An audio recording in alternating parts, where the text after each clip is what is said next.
Dear students, in the last video we have discussed about the charges. We have discussed charges are of two types, positive charges and negative charges, right?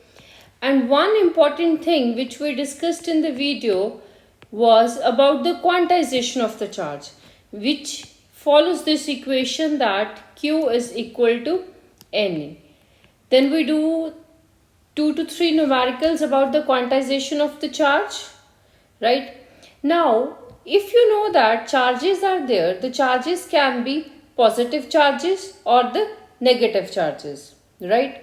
And you know about the quantization of charge too, that charge will be always the integral multiple of the charge on the electron. If it is negative charge, then it is electron. If it is positive charge, then it is positron, right? Now the next job is to calculate the forces between the charges, right? That what is the amount of force which two different charges will experience, or you can say if you have n number of charges, what will be the forces between those n number of charges, right? This force is calculated with the help of Coulomb's law. Coulomb's law. So, the Coulomb's law provides us that how the force is acting between the charges, right? So, the amount of force between the charges can be calculated by using the Coulomb's law. This would be the topic of today's video. Let us start. Coulomb's law.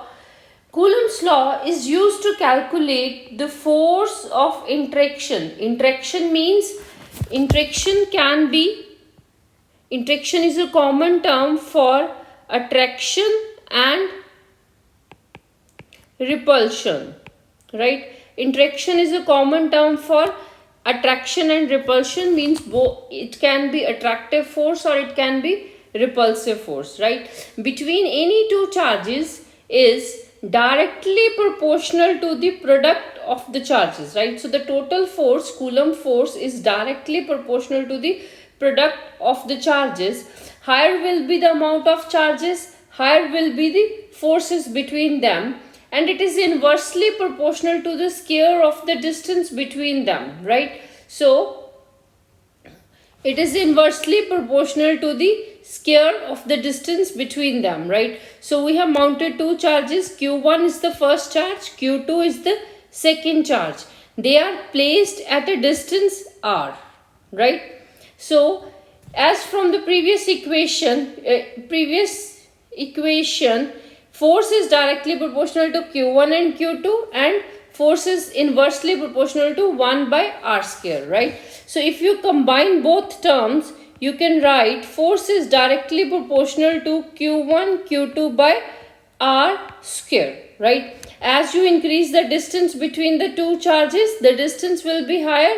With increase in the distance, the force will decrease. As the distance between the two charges will reduce, it will increase the force. Okay, we know that to remove this proportionality sign, we need to introduce a constant, and the constant of proportionality is K. It is called electrostatic force constant, right? It is one of the short question that on which factor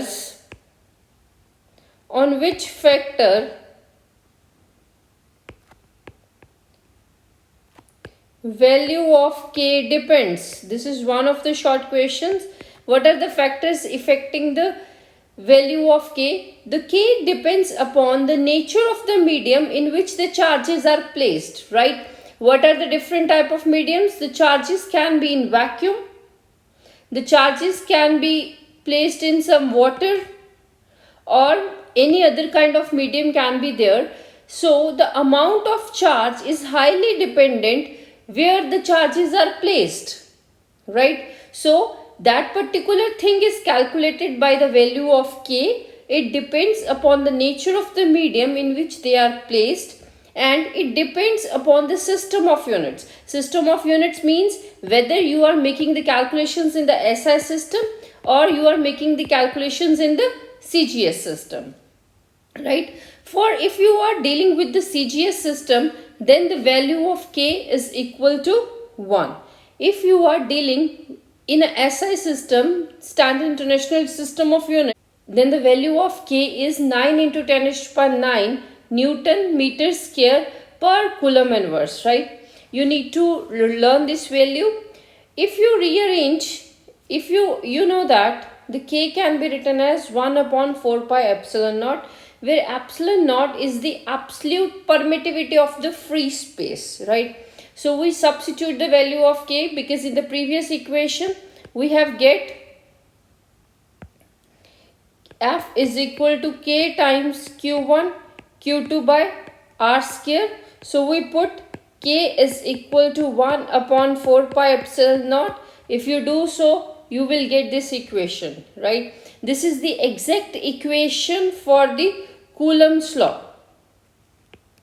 Coulomb's law. We will be using this equation while solving the numerical problems of the Coulomb law. So the Coulomb law says that the force is equal to 1 upon 4 pi epsilon naught Q1 Q2 by R square, where epsilon naught is the permittivity of the free space. Now let us calculate the units and dimensions of epsilon naught. Epsilon naught is equal to 1 by 4 pi Q1 Q2 by R square, right? We just get it from here. We shift epsilon naught to this side and F to this side. Then we get this equation, right? And you know that the SI units for the charge is Coulomb. It is represented with C, right? And the unit for the force are Newton, that we write here.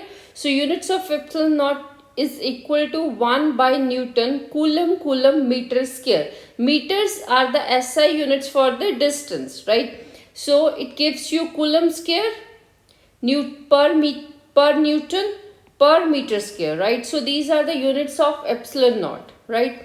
Now we need to calculate the dimensions of epsilon naught. To calculate the dimensions of epsilon naught, we use this equation that current, here I represents the current.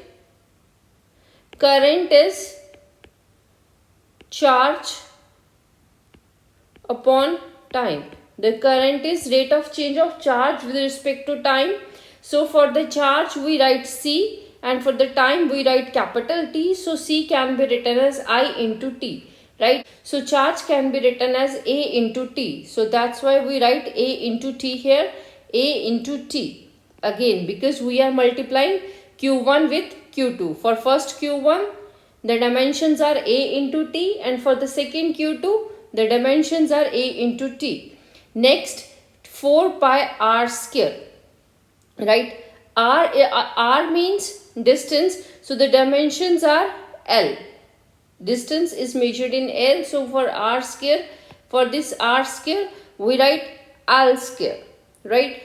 Now we need to calculate the dimensions of force.